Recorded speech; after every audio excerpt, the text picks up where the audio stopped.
এক নাম্বার হাদিস শরীফ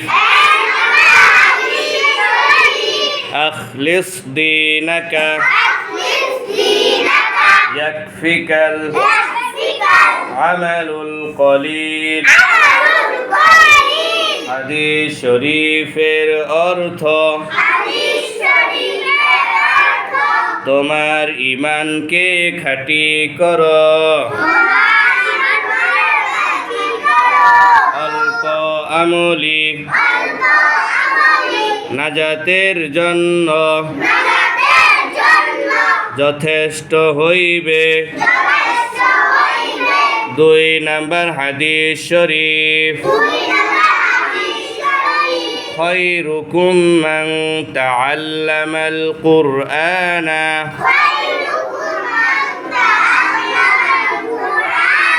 ওয়া আল্লামা। তোমাদের মধ্যে সর্বোত্তম ওই ব্যক্তি যিনি কোরআন মাজিদ শিক্ষা করেন এবং শিক্ষা দেন। তিন নাম্বার হাদিস শরীফ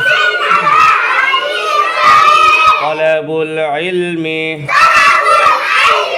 ফারিদাতুন আলা কুল্লি মুসলিম। দ্বীনি ইলম তলব করা প্রত্যেক মুসলমানের উপর ফরজ।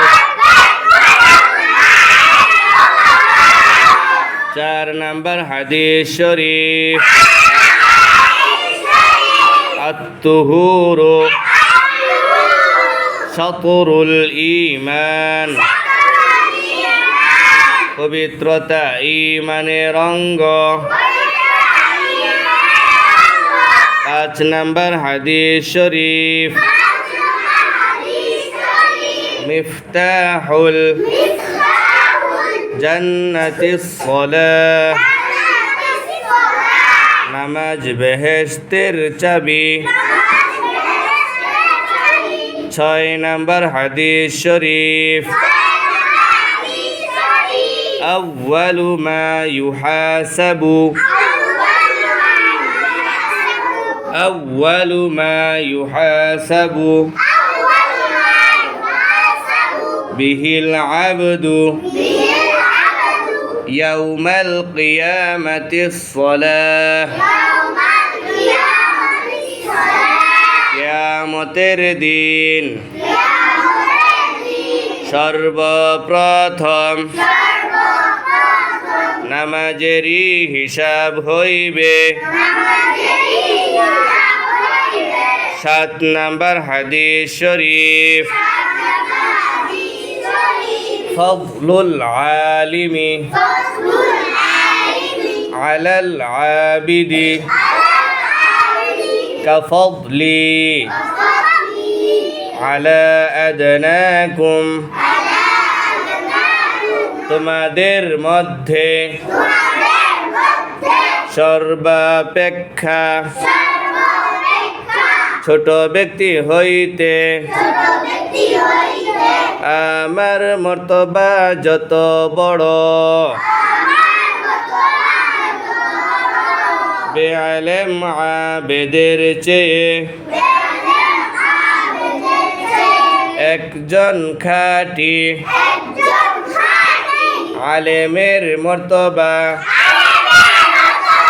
তত বড়। আট নাম্বার হাদিস শরীফ আদ-দুআউ হুয়াল ইবাদা। দুআই ইবাদত।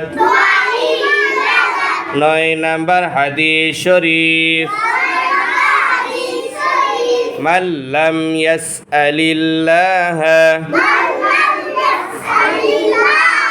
ইয়াগদাব আলাইহি। যে ব্যক্তি আল্লাহ তাআলার নিকট দোয়া করে না